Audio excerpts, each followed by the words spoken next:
Production of a needle for sensor installation and applicator safety system.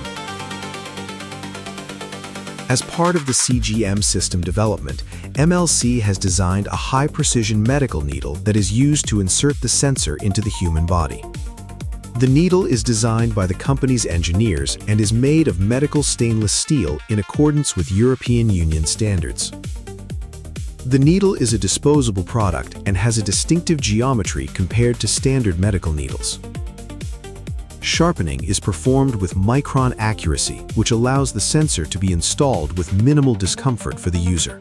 The needle is produced using the manufacturer's own technological development, which is a trade secret. The process is based on multi-stage high-precision manufacturing, which allows for the production of precision components with micron accuracy and stable performance for serial implementation.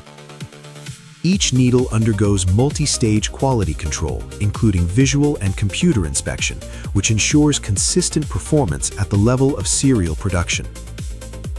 A separate engineering solution was the safety applicator system after use.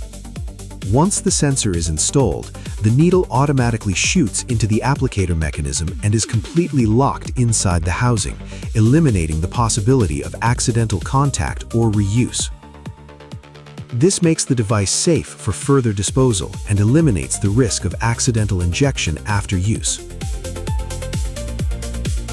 Thanks to a combination of high precision, sophisticated mechanics, and a safety system, the needle is one of the key components of the entire CGM system developed by MLC, ensuring reliable, safe, and comfortable invasive sensor placement in a domestic environment.